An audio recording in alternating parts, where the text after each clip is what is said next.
열왕기하 22장 1절로 이절에 있는 말씀을 본문으로 좌우로 치우치지 맙시다. 이런 제목으로 은혜를 나누기 원합니다. 남왕국 유다의 요시야 왕은 8살의 어린 나이에 왕위에 올라서 주전 640년부터 609년까지 예루살렘에서 31년을 치리했습니다. 참 오랜 기간을 어린 나이에 왕이 된 요시야가 아름답게 잘 다스렸고, 그래서 유다가 사방에 평안이 있었다고 성경은 말씀합니다. 요시야라는 이름 자체가 아주 귀한 의미를 가지고 있습니다. 여호와는 구원이시다, 여호와는 고치신다, 이런 의미를 가지고 있습니다. 오늘 이 자리에 나온 여러분에게 요시야의 말씀을 전하면서 축복합니다. 우리 여호와가 여러분을 구원하십니다. 특별히 오늘 우리 여호와 하나님이 여러분을 고쳐주십니다. 치료해 주십니다.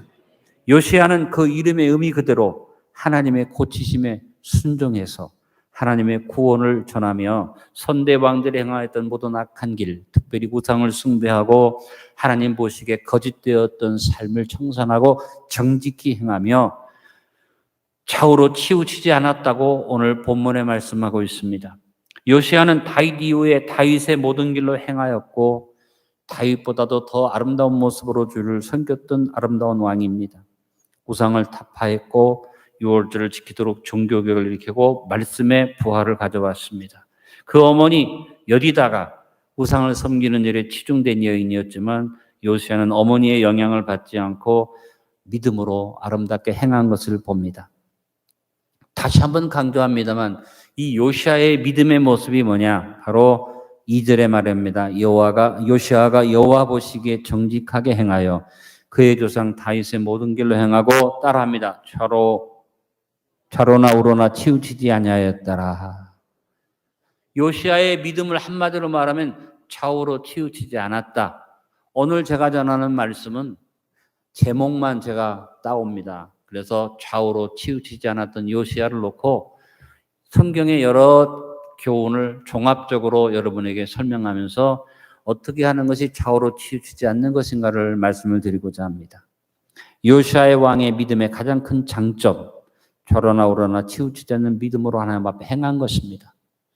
하나님은 가나안 땅을 향해 가는 여호수아에게도 여러 교훈을 주시면서 요시야의 신앙의 모습과 같은 그런 모습을 가지고 살으라고 말씀하신 것이 여호수아 1장 7절에 나옵니다. 오직 강하고 극히 담대하여 나의 종 모세가 내게 명령한 그 율법을 다 지켜 행하고 우로나 좌로나 치우치지 말라. 그리하면 어디로 가든지 형통하리니. 여호수아에게도 하나님 말씀하신 것은 뭐냐면 우로나 좌로나 치우치지 말라. 요시야는 좌우로 치우치지 않았다고 말했는데 우리도 선택의 자부심을 가지고 사명의 자부심으로 능력보의 자부심으로 밑그림을 잘 그렸고 이제 그 밑그림의 분별력을 가지고 하나님 앞에 응답의 역사를 확신하며 섰는데 이와 같은 밑그림을 잘 그렸다면 요시야 왕처럼 여호수아처럼 좌우로 치우치지 않는 믿음의 아름다운 믿음의 삶을 완성해 갑시다. 2023년의 후반부 좌우로 치우치지 않기 위해서 우리가 어떻게 살아야겠습니까? 좌우로 치우치지 않기 위해서 무엇보다 절제를 이루도록 합시다. 무엇보다 우리가 하나님의 자녀로 성도로서 균형 잡힌 삶을 위해서 절제의 삶을 살아갑시다. 절제라는 것은 억제하고 참고 나를 잘못된 것을 억누르는 것만이 아니라 절제는 셀프 컨트롤을 말합니다. 절제는 참고 억제하는 것만이 아니라 나를 잘 컨트롤해서 오히려 참고 억제하는 것보다 더 강하게 아름답게 행하게 만드는 것이 절제입니다. 그래서 절제의 의미를 무조건 참는다고 생각하지 말고 잘 조절한다고 생각하시면 됩니다. 안디교회 성도 여러분, 셀프 컨트롤을 잘 이루어서 좌우로 치우치지 맙시다. 타에 의해서 훈련을 받으면 성취는 이룰 수 있지 모르지만 큰 도움은 되지 못합니다. 타에 의한 훈련은. 그러나 자의에 의해서 훈련되면은 그 성취가 아름답고 그 뒤도 또 아름답게 됩니다. 지금 아시안 게임을 놓고 우리 선수들이 선수촌에 가서 훈련을 하는데 다 열심히 하죠. 근데 대부분의 선수들은 규정에 정해진 훈련만 합니다. 그것도 억지로 해냅니다. 왜? 타에 의해서 하기 때문이죠. 그러나 어떤 선수들은 뜨거운 마음으로 메달을 향해서 자의적인 마음으로 훈련을 합니다. 그래서 정해진 시간 이상을 훈련을 합니다. 나중에 보면 타이에 훈련받은 사람도 메달을 딸 수 있습니다. 그러나 금방 그 선수 생명이 끝나는 것을 봅니다. 그러나 자의로 훈련받는 사람은 메달도 따고 계속해서 유지를 하면서 차이점이 뭐냐? 타이에 훈련받은 사람은 선수 생활이 끝난 다음에 그걸로 끝납니다. 자의에 의해서 훈련받은 사람은 자기 자신이 익히고 스스로 했기 때문에 나중에 선수로 끝나지 않고 코치를 하고 감독으로 나갑니다. 여러분이 잘 보면 알지만 많은 선수들 가운데 다 감독이 되는 건 아니죠. 지도자가 되는 것은 아닙니다. 저는 무슨 차이점이 있나 하고 살펴보니까 타이에 의해서 메달을 따기 위해서 훈련만 한 사람은 지도자가 못 되더라고요. 그러나 자기가 자의적으로 자기 몸을 쳐서 복종시키고 훈련을 해서 배우고 노력한 사람은 지도자가 되는 것을 봅니다. 안디옥의 성도 여러분, 교회를 다니기 때문에, 목사가 말하기 때문에, 누가 나를 가르쳐서 직분자라고 보기 때문에 타의에 의해서 조절된 삶이 아니라 내가 기뻐서 즐거워서 내가 나를 쳐서 복종시키는 것이 좋아서 하나님 앞에 잘 훈련되어져서 여러분만 구원하지 마시고 여러분을 통해서 다른 사람을 구원하는 절제를 이루는 좌우로 치우치지 않는 영적 지도자들이 되시기를 간절히 축원합니다. 상대방을 이기거나 환경을 이기는 자가 승리자가 아니라 자기 자신을 이기는 자가 승리자입니다. 그래서 자기 자신을 잘 셀프 컨트롤해서 자연스럽게 이기는 게 아니죠. 자기를 셀프 컨트롤하는 것은 고통이 없이 되는 건 아닙니다. 노력이 필요하고 희생이 필요하고 특별히 포기가 없이는 절제가 이루어질 수 없다는 것을 기억하시기 바랍니다. 바울이 절제의 모습을 우리에게 보여주면서 고린도전서 9장 25절 27절에 절제에 대한 아주 심각한 고백을 합니다. 이기기를 다투는 자마다 모든 일에 절제하나니 그들은 썩을 승리자의 관을 얻고자 하되 우리는 썩지 아니할 것을 얻고자 하노라. 그러므로 나는 다름질하기를 향방 없는 것 같이 아니하고 싸우기를 허공을 치는 것 같이 아니하며 내가 내 몸을 쳐 복종하게 하면 내가 남에게 전파한 후에 자신이 도리어 버림을 당할까 두려워함이로다. 절제라는 것은 그냥 되는 대로 사는 게 아니라는 겁니다. 목표를 가지고 자기를 쳐서 복종시키면서 그리고 어쩌다 한 번씩 나오든지 주일날 나와서 말씀 듣는 게 아니라 들은 말씀대로 자기를 쳐서 복종시키고 아버지 앞에 훈련받아서 나중에 하나님 앞에 버림받지 않고 상급받는 자가 되기를 원한다는 것입니다. 비범한 사람이 태어날 때부터 비범한 것은 아닙니다. 평범한 삶에서 절제를 이루면 비범한 자리에 올라가는 은혜를 누립니다. 우리는 공직자들이 청문회에 서는 것들을 보면서 그것을 알 수 있습니다. 어느 부분에서 인정받아서 추천받아 올라갔는데 비범한 자리에 올라갔는데 그의 평범한 삶이 험이 많아서 그래서 막 공격을 당하고 나중에는 그 자리에서 물러나오거나 억지로 임명을 받아도 그렇게 흠이 많은 사람은 얼마 못 가지 않아요? 그래서 볼 수 있는 것은 뭐냐면 훌륭하고 똑똑하고 모든 일이 뛰어날다 할지라도 일상의 평범한 삶에서 절제가 이루어져야만 그 비범함이 열매를 맺을 수 있다는 것을 우리가 볼 수 있는 것입니다. 안디옥의 성도 여러분, 여러분의 평범한 삶에서 절제를 잘 이룰 수 있기를 바랍니다. 보통 사람들은 꿈만 꿉니다. 성공하는 사람은 꿈을 이루어가기 위해서 작은 것에서부터 자기를 쳐서 복종시킵니다. 예수님은 우리에게 절제에 대해서 무서운 비유를 들어주셨습니다. 마태는 예수님의 교훈을 마음에 새기고 그가 마태복음을 기록할 때 무려 2번에 걸쳐서 같은 교훈을 기록을 했습니다. 예수님께서 절제에 대해서 주신 비유에 대하여 마태는 초기에 마태복음 5장 29절로 30절에 기록을 합니다. 만일 내 오른눈이 너로 실족하게 하거든 빼어내버리라. 내 백체 중 하나가 없어지고 온몸이 지옥에 던져지지 않는 것이 유익하며 또한 만일 내 오른손이 너로 실족하게 하거든 찍어내버리라. 내 백체 중 하나가 없어지고 온몸이 지옥에 던져지지 않는 것이 유익하니라.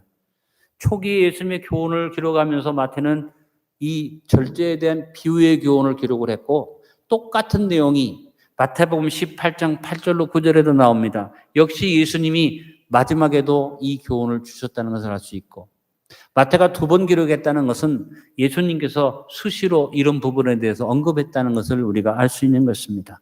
성도 여러분, 예수님이 우리에게 주신 이 무서운 비유를 소홀히 여기지 마시고 여러분 삶 속에서 셀프 컨트롤을 이루어서 한 눈을 빼어내듯이 한 팔과 한 다리를 잘라내고 나를 쳐서 복종시키듯이 여러분 삶 속에 아름다운 절제, 셀프 컨트롤을 이루어갈 수 있기를 간절히 바랍니다. 우리에게 절제의 아름다운 덕을 가장 잘 보여준 사람이 사도 바울이죠. 방금 읽었던 고린도전서 9장 25절 27절에서 바울은 자기를 쳐서 복종시키는 일을 얘기하면서 그는 이런 고백을 합니다. 내가 내 몸을 쳐 복종하게 하는 것은 내가 남에게 전파한 후에 자신이 도리어 버림을 당할까 두려워합니다. 나는 복음을 열심히 전하나 절제를 이루지 못하다가는 내가 남에게 전해놓고 내가 버림받을 수 있다는 심각한 고백을 했습니다. 근데 바울은 한 걸음 더 나아가서 우리에게 절제가 뭔가를 잘 정의를 내려줍니다. 무조건 참고 무조건 복종시키고 무조건 하지 않는 것이 절제가 아니라 바울이 말하는 절제의 정의를 말씀드립니다. 빌립보서 4장 8절로 9절에 바울은 이렇게 고백합니다. 끝으로 형제들아 무엇에든지 참되며 무엇에든지 경건하며 무엇에든지 옳으며 무엇에든지 정결하며 무엇에든지 사랑받을 만하며 무엇에든지 칭찬받을 만하며 무슨 덕이 있든지 무슨 기림이 있든지 이것들을 생각하라. 너희는 내게 배우고 받고 듣고 본 바를 행하라. 그러면 평강의 하나님이 너희와 함께 계시리라. 절제라는 것은 무조건 참고 하지 않고 무조건 억지하는 것이 아니라 절제라는 것은 모든 일에서 오히려 행함이 아름답다는 겁니다. 경건하고 참되고 옳고 정결하고 무조건 하지 않는 것 아니라 더 아름다운 모습으로 행하는 것이 절제다. 그리고 절제의 가장 중요한 뭐냐면 말씀을 받은 대로 말씀을 통해 배우고 받고 든 대로 행하는 것이 절제다.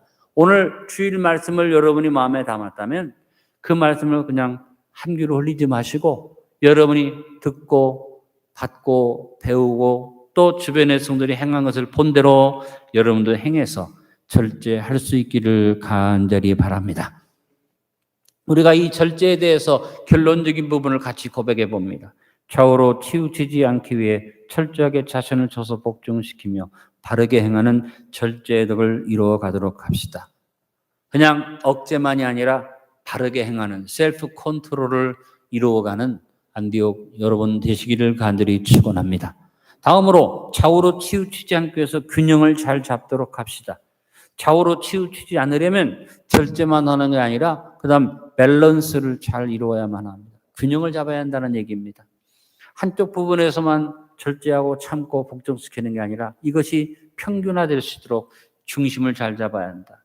운동선수가 무조건 자기 종목만 훈련하지는 않습니다. 배구 선수가 공 때리는 훈련만 하는 게 아닙니다. 또 축구 선수가 공 차는 훈련만 하는 게 아닙니다. 모든 선수들이 공통적으로 하는 것이 웨이트 트레이닝이에요. 기초 체력 훈련을 합니다. 그 이유는 뭐냐면 아무리 기술이 뛰어나도 체력이 균형이 잡혀 있지 않으면 그 기술은 효과를 볼 수 없다는 것입니다. 좀 기술이 부족되어져도 밸런스가 갖춰진 선수, 균형이 잘 잡혀진 선수는 훌륭한 열매를 맺을 수 있습니다. 그래서 여러분 선수들도 보면 정말로 밸런스가 잘 잡힌 선수는 어느 자리에서나 역할을 잘합니다. 저는 축구 선수 가운데 손흥민을 참 좋아합니다. 왜냐하면 손흥민이 밸런스가 잡힌 사람이에요. 운동도 잘하고 인격도 좋고 사람 관계도 좋고 와서 인터뷰하는 거 보면 겸손하기도 하고 그리고 여자 문제도 없고 돈 관리도 잘해서 돈에 무슨 이상한 소리가 나오지 않고 그리고 더 아름다운 것은 손흥민 선수의 장점은 밸런스가 잡혀있기 때문에 어느 자리에 갖다 놓든지 역할을 한다. 그래서 밸런스가 잡힌 사람이니까 동양인으로서 처음으로 팀의 주장이 됐잖아요. 근데 모든 팀원들이 좋아하는 주장이 됐고 또 감독이 어느 자리에 박든지 역할을 잘합니다. 자기가 공을 많이 골을 넣는다고 그래서 자기가 서포트하는 자리에 갔을 때도 치고 나가서 공 넣는 것만 하는 게 아니라 충분히 골을 넣을 수 있어도 자기 위치가 보조하는 위치면 패스를 잘 해주고 또 감독이 세워주니까 앞에서는 공격수가 됐을 때는 해트트릭도 하고 제가 손흥민을 너무 좋아해서 손흥민을 너무 칭찬해서 여러분 기분이 나쁘십니까? 요즘 모든 것을 뉴스를 보면 답답한데요. 손흥민 선수 얘기만 나오면 너무너무 행복합니다. 여러분도 모든 일에 밸런스를 잘 갖출 수 있게 되길 간절히 바랍니다. 돈이 있다고 권세 있다고 영웅호월이라고 다 행복합니까? 아니죠. 겉과 속이 다르기 때문에 밸런스가 안 맞기 때문에 불행한 삶을 사는 것을 봅니다. 여러분, 언제나 삶의 균형을 잘 이룹시다. 그러기 위해서 하나님 앞에 언제나 내가 할 수 있다고 교만하지 말고 균형을 잡아주시는 하나님 앞에 지혜를 구하고 인내하며 기다리는 믿음의 사람이 될 수 있기를 바랍니다. 야고보서 1장 4절 5절에 인내를 온전히 이루라. 이는 너희로 온전하고 구비하여 조금도 부족함이 없게 하려 함이라. 너희 중에 누구든지 지혜가 부족하거든 모든 사람에게 후히 주시고 꾸짖지 아니하시는 하나님께 구하라. 그리하면 주시리라. 내가 잘난 척하지 말고 균형을 잘 잡아서 부족함이 있음을 깨닫고 하나님께 기도하면서 조급하게 현실에 매어서 여러분이 치우치지 말고 여유 있게 지혜를 구하면 인내하면 하나님이 채워주십니다. 좌우로 치우치지 않고 균형을 이루는 중심을 잘 잡는 길 중에 하나가 우리에게 배워줘. 따라합니다. 나누어주고 구워주고 베풀어주자. 모든 것을 은혜로 주셔서 누리게 하시는 하나님을 가장 섭섭하게 하는 말이 있습니다. 그 말이 없다라는 말입니다. 가장 하나님이 싫어하시는 말이 무슨 말이냐? 줄 것이 없다라는 말입니다. 여러분, 우리는 눈을 뜨면서부터 하나님이 채워주신 것으로 꽉 차워 삽니다. 그런데도 자꾸 입으로 없다고 하고, 우리나라가 이렇게 잘 살게 됐는데도 우리나라를 헬조선이라고 하고, 조금 과거에 비하면 우리가 굶고 왔던 시절도 있잖아요. 근데 요즘 조금 경제가 압박해 온다고 그걸 가지고 난리를 치는 그런 배은망덕한 마음을 가지면 안 됩니다. 여러분, 없는 자라고 말하지 말고 있는 자가 됩시다. 삶의 균형을 잘 이루며 삽시다. 내가 가진 것을 나누어서 다른 옆에 있는 사람이 같이 균형 잡힐 수 있게 할 수 있기를 간절히 바랍니다. 못 사는 나라, 그래서 아주 힘든 나라에 가보면 특징이 있습니다. 부잣집에 가면 한국 사람보다 훨씬 잘 살아. 보통 수영장이 2개씩 되고 테니스 코트도 있어. 그런데 대문만 나오면 길바닥에 자는 사람이 즐비해. 그런 나라가 바로 필리핀 아닙니까? 우리나라는 과거에는 좀 그런 모습이 있었을 때 이제는 그 정도가 아니잖아요. 그리고 우리나라의 사회 기반 시설이 얼마나 잘 됐습니까? 잘 사는 나라예요. 대한민국이 참 좋은 나라예요. 여러분, 세계 어디에 가봐도 우리나라처럼 축복받은 나라가 없죠. 이것이 균형 잡힌 것입니다. 우리의 삶에서 여러분, 없는 자라는 생각을 없애버리고 주신 것에 감사하는 자가 됩시다. 균형을 잘 잡읍시다. 마태복음 13장 12절에 무릇 있는 자는 받아 넉넉하게 되되 없는 자는 그 있는 것도 빼앗기리라. 없다고 자꾸 움켜주면 밸런스가 깨집니다. 그러나 있는 자가 되어서 자꾸 주는 자가 되면 나도 잘 되고 이웃도 잘 됩니다. 마태복음 25장 29절에도 무릇 있는 자는 받아 풍족하게 되고 없는 자는 그 있는 것까지 빼앗기리라 그랬습니다. 없다고 하는 것은 하나님을 욕되게 하는 것입니다. 가난의식, 피해의식, 열등의식을 하는 사람은 삶이 치우칠 수밖에 없습니다. 그래서 한이 맺힌 사람은 지도자가 되면 안 될 것 같아요. 우리나라가 역사가 불행한 이유가 뭡니까? 한이 맺힌 사람들이 정권을 잡으니까 나라가 어렵게 되잖아요. 나는 윤석열 대통령에 대해서 뭐 다른 건 잘 몰라도 내가 한 가지 좋아하는 것은 뭐냐면 한이 맺힌 사람은 아니다. 평범하게 그래요. 갖출 걸 갖추고 살아왔기 때문에 한이 맺힌 정치는 하지 않을 것이다. 기대하고 있는데 여러분이 잘 뽑으시기 바랍니다. 한이 맺혀서 단식하는 사람, 이런 사람은 뽑으면 곤란할 것 같아요. 과거에 우리나라에 단식 투쟁했던 사람들이 정치할 때 그 다음에 안갚음한 것들을 봅니다. 밸런스가 깨진 사람, 균형이 깨진 사람. 그래서 모든 것에 나라 전체의 균형을 무너뜨리는 그런 사람들은 지도자의 자격이 없습니다. 좋으신 하나님은 우리에게 언제나 넘치도록 주시는 아버지입니다. 없다 하지 말고 우리에게 줄 것이 많이 있다는 것을 생각하고 우리 교회 표처럼 나눠주고 구워주고 베풀어주는 아름다운 삶을 삽시다. 후회 없이 삽시다. 베풀며 삽시다. 나누며 삽시다. 균형을 잡고 삽시다. 받으려고만 하면 불행해집니다. 삶의 균형이 깨지게 됩니다. 그러나 주려고 하면 내가 행복해집니다. 삶의 균형이 잡히게 됩니다. 그런 면에서 우리 안디옥 교회 표현은 밸런스를 이루는 아름다운 표현인 줄로 믿습니다. 누가복음 6장 38절 같이 한번 고백합니다. 주라, 그러면 너에게 줄 것이니 곧 후히 되어 누르고 늘어 넘치도록 하여 너에게 안겨주리라. 너희가 헤아리는 그 헤아림으로 너희도 헤아림을 도로 받을 것이니라. 없지만 부족하지만 자꾸 주는 자가 되면 하나님이 모든 것을 균형 있게 채워주셔서 모든 헤아림이 풍성한 삶을 주신다는 것입니다. 저는 과거에는 좀 그렇지 못해서 편협된 면이 많이 있었습니다만 그래도 이제 나이가 들어가면서 한 가지 제가 요즘 애쓰고 있고 노력하는 건 뭐냐면 누가 나에게 달라고 할 때 과거에는 줄 수 있으면 주겠지만 없는 데 달라고 그러면 내가 무시해 버렸어요. 근데 요즘은 그렇지 않고 생각해 봅니다. 누가 나한테 달라고 하면 이건 개인적으로 하는 얘기가 아니니까 또 얘기 두고 나한테 와서 달라고 하면 안 돼요. 공식적으로 뭘 요구할 때 우리 교회 형편이나 능력으로 보면 힘든데도 요구할 때는 이제는 무시하거나 그런 사람들을 없어라고 말하지 않고 하나님 앞 기도하게 됩니다. 하나님, 우리가 없고 힘든데 요구가 있는데 어떻게 하면 좋겠습니까? 놀라운 일은 그렇게 기도했더니 하나님이 없지만 줄 수 있는 길들을 주시더라고요. 제가 체험을 많이 했습니다. 아, 이것이구나. 내가 없지만 주겠다고 마음 먹고 기도하고 옆에 있는 사람의 신음소리에 귀를 기울이니까 그래도 하나님이 줄 수 있도록 해주셔서 그래서 내 인간관계가 균형을 이루고 사람들 앞에 내가 편협되지 않는 삶을 살 수 있는 것을 하나님 채워주신 것을 체험합니다. 제가 완벽하지 못해서 불평을 하는 분들도 있겠지만 대부분 요즘 제가 느끼는 것은 뭐냐면 하나님이 준 은혜가 바로 균형을 이루는 일이구나. 여러분 누가 여러분에게 달라고 할 때 인색한 마음 되지 마시고 기도하셔서 하나님이 여러분을 통해서 모든 사람을 밸런스를 이루는 일을 이루는 좋은 도구들이 될 수 있기를 간절히 바랍니다. 그래서 좌우로 치우치지 않게 해서 또 하나의 우리의 삶의 모습을 결론지어 고백해 봅니다. 좌우로 치우치지 않게 하여 삶의 중심을 바라게 잡고 균형을 이루기 위해서 범사에 나누어주고 꾸어주고 베풀어주며 삽시다. 밸런스를 이루기 위해서 남은 켜주지 말고 나누어줄 수 있으면 나누어주고 꾸어줄 수 있으면 꾸어주고 베풀어주는 삶이 우리 2024년의 후반부에 이루어질 수 있기를 바랍니다. 또 하나, 좌우로 치우치지 않기 위해서 조화를 잘 이루도록 합시다. 균형을 잡는 것은 내 개인적인 일의 성취죠. 그러나 나에게 주어진 모든 것에서 더불어서 같이 균형을 잡아가는 것은 하모니입니다. 조화를 이루는 일입니다. 가장 아름답고 귀한 균형은 하모니입니다. 더불어서 잘 사는 것이 균형 잡힌 삶입니다.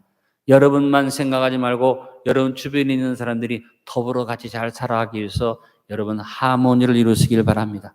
집안에서도 나만 아는 사람만 있으면 집이 하모니가 깨집니다.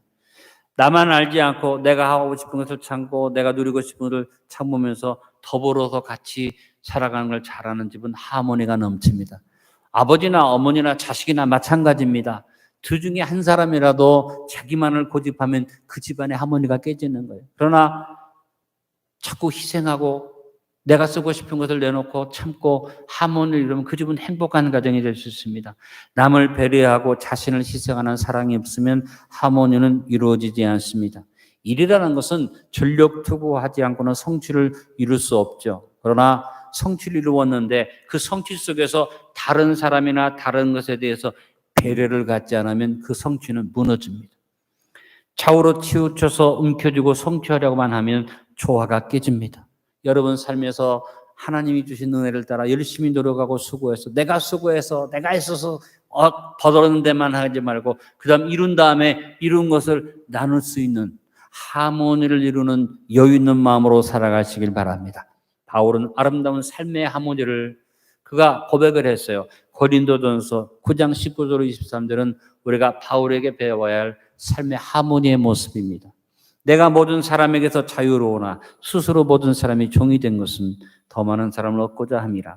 유대인들에게 내가 유대인과 같이 된 것은 유대인들을 얻고자 함이요 율법 아래 있는 자들에게는 내가 율법 아래 있지 아니하나 율법 아래 있는 자같이 된 것은 율법 아래 있는 자들을 얻고자 함이요 율법 없는 자에게는 내가 하나님께는 율법 없는 자가 아니요 도리어 그리스도의 율법 아래 있는 자이나 율법 없는 자와 같이 된 것은 율법 없는 자들을 얻고자 함이라. 약한 자들에게 내가 약한 자와 같이 된 것은 약한 자들을 얻고자 함이요 내가 여러 사람에게 여러 모습이 된 것은 아무쪼록 몇 사람이라도 구원하고자 함이니 내가 복음을 위하여 모든 것을 행하면 복음에 참여하고자 함이라.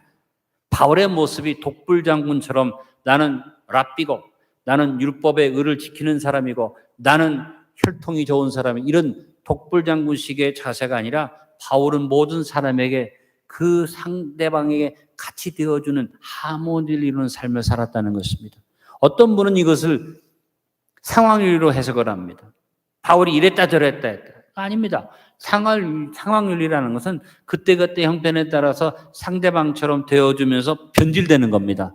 그 사람을 따라가는 겁니다. 그러나 바울은 상황윤리에 따라서 변질되는 게 아니라 오늘 말씀의 중심이 뭡니다? 따라합니다. 얻고자 함이요. 그 사람과 같은 자리에 같이 빠지는 게 아니라 그를 얻고자 함이요. 목표가 뚜렷합니다.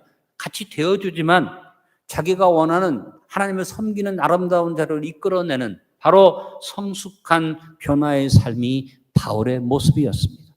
여러분, 바울은 어떤 사람입니까? 랍비였고 그는 고백하기를 율법의 의로는 흠이 없는 자랑거리가 있는 사람입니다. 그 당시 유대인들이 기본적으로 지키는 율법이 615가지 항목이 세부적인 이 이상 더 율법의 여러 가지 항목들을 얘기했지만 가장 기본적인 게 615가지인데 여기에 걸리지 않은 사람이 어디 있겠으나 바울은 철저하게 지켜서 율법의 의로는 흠이 없다고 고백할 만큼 율법을 지키는 사람이었지만 그는 모든 사람에게 자기 자신을 하모니를 이루는 사람으로 자기를 내세우지 않고 모든 사람과 같이 되어주었다는 것입니다. 사랑하는 성도 여러분, 우리 개인의 삶뿐 아니라 우리의 성도의 같은 삶 속에서 하모니를 이룰 수 있게 되기를 간절히 바랍니다. 내가 잘났다고 기도 많이 한다고 내가 믿음이 좋다고 여러분 다른 사람 무시하지 말고 바울처럼 상대방같이 되어주지만 결론은 예수님을 섬기는 자리에 끌어올리는 아름다운 하모니가 저와 여러분 삶 속에 이루어지기를 바랍니다. 바울은 빌립보서 4장 11절 13절에서 자기의 개인적 하모니를 이렇게 고백합니다. 내가 궁핍함으로 말하는 것이 아니니라. 어떤 형편에든 나는 차족하기를 배웠느니 나는 빛에 처할 줄도 알고 풍부에 처할 줄도 알아. 모든 일, 곧 배부름과 배고픔과 풍부와 궁핍에도 처할 줄 아는 일체의 비결을 배웠노라. 내게 능력 주시는 자 안에서 내가 모든 것을 할 수 있느니라. 바울의 하모니는 뭡니까? 자족의 하모니입니다. 어떤 형편이든지 그것을 하모니를 이루어서 배고파도 배불러도 그것에 의해서 무너지지 않고 아름다운 하모니를 이루는 아름다운 삶의 모습이 바울의 모습이었습니다. 지금 우리 성도 가운데 어떤 분은 배고픈 분도 계시고 어떤 분은 괜찮고 여유 있게 사는 분들이 어떤 분은 배부른 분도 계시죠. 사실 요즘 형편에서 배부른 사람이 얼마나 많겠어요. 그러나 어떤 형편이든지 여러분 삶에서 덕을 세우고 하모니를 이룰 수 있게 되기를 간절히 바랍니다. 내가 하나님을 사랑해서 모든 일에 균형을 잡고 하모니를 이루면 하나님이 우리의 삶의 현장에 하모니의 복을 주신다고 로마서 8장 28절에 말합니다. 우리가 알거니와 하나님을 사랑하는 자, 곧 그의 뜻대로 부르심을 입은 자들에게는 모든 것이 합력하여 선을 이루나니라. 힘든 일도 많고 어려운 것도 있고 고통스럽기도 하지만 누구는 쉽게 삽니까? 저는 성도님들을 많이 보면서 살펴보면 어느 가정이나 문제가 없는 가정이 없다. 돈, 권세, 명예 이게 다 가진 사람은 없다. 어떤 사람만 불행한 게 아니다. 다 힘들고 다 어렵고 다 고통이 있고 다 기도 문제가 있고 어떤 집은 자식이 다 잘되고 잘하는 것 같아도 살펴보면 속 썩이는 자식이 있잖아요. 속 썩이는 부분도 있잖아요. 어떤 사람은 자녀 때문에 참 고통을 많이 가지고 있습니다만 모든 자녀가 다 잘되고 말 잘 듣는 것은 아니다. 겉으로는 멀쩡하지만 속으로는 부모 속을 썩이는 자녀들도 많이 있습니다.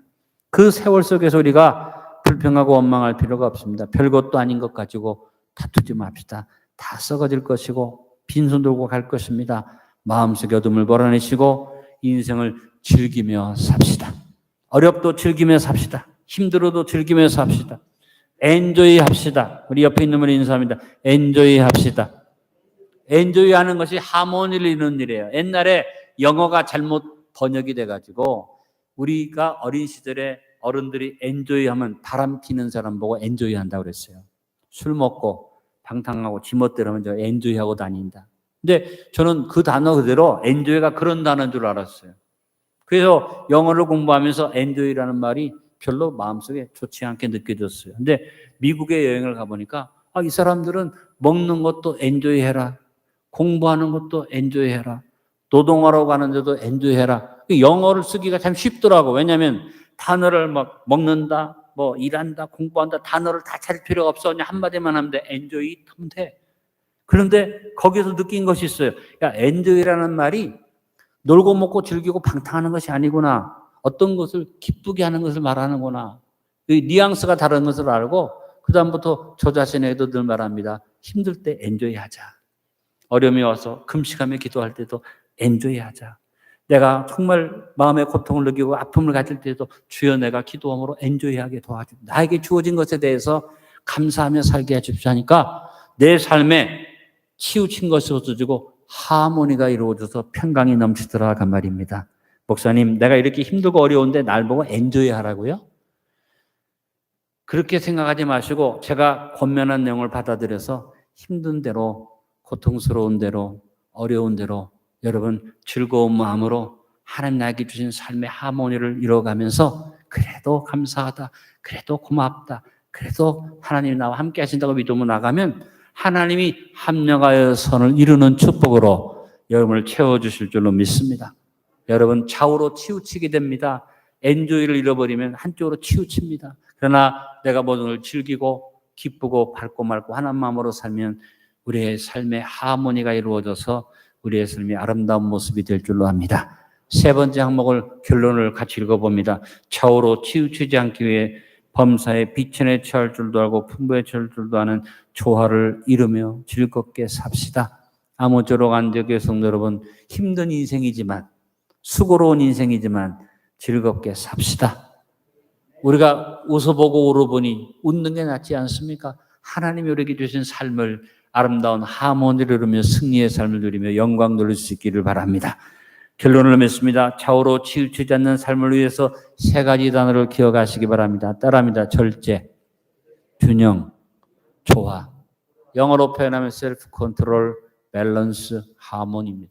여러분이 이 삶에서 이 세 가지를 잘 생각하면서 좌우로 치우치지 않는 삶을 이루기 위해서 노력하면 하나님은 언제나 우리의 삶을 한 단계 올려 업그레이드 시켜주십니다. 그래서 좌우로 치우치지 않고 나가면 더 나은 믿음을 얻게 되고 더 나은 인격을 갖추게 되고 더 나은 인간관계를 통해서 내 삶이 풍성하게 되고 보다 더 나은 삶으로 좌우치지 않는 삶으로 좌우로 치우치지 않는 삶으로 인도되게 됩니다.